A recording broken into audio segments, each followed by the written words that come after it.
السلام عليكم.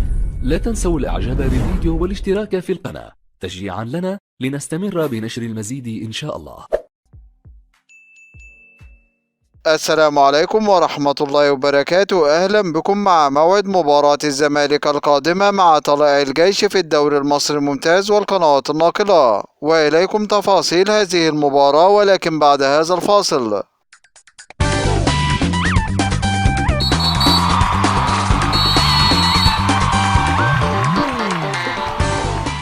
بعد تعادل فريق الزمالك مع فريق المصري في المباراة السابقة بنتيجة هدفين لكل فريق في المباراة التي جمعت بينهم في إطار مواجهات الجولة الخامسة من بطولة الدوري المصري الممتاز، وسجل أهداف الزمالك في هذه المباراة الهدف الأول عن طريق اللاعب إمام عاشور، والهدف الثاني عن طريق اللاعب عمرو السيسي. ويستعد فريق الزمالك بعد هذا التعادل لمواجهة فريق طلائع الجيش في المباراة القادمة في إطار مواجهات الجولة السادسة من بطولة الدوري المصري الممتاز، ويحتل فريق الزمالك بعد هذا التعادل المركز الخامس في جدول ترتيب الدوري المصري برصيد 8 نقاط من 4 مباريات، فاز في مباراتين وتعادل في مباراتين، بينما يحتل فريق طلائع الجيش المركز ال11 في جدول ترتيب الدوري المصري برصيد 4 نقاط من 3 مباريات، فاز في مباراة وتعادل في مباراة وهزم في مباراة، ليكون الفارق 4 نقاط بينه وبين فريق الزمالك.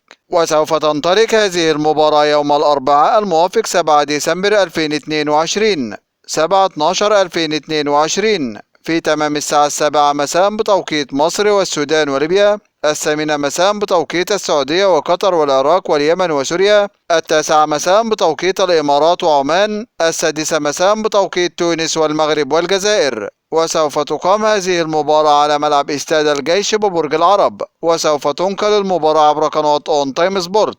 هذا كل ما لدينا عن موعد المباراة، وانتظرونا في موعد مباريات قادمة بإذن الله تعالى، ولا تنسوا دعم الفيديو بلايك والاشتراك في القناة وتوقع نتيجة المباراة في التعليقات أسفل الفيديو. دمتم في أمان الله، والسلام عليكم ورحمة الله وبركاته.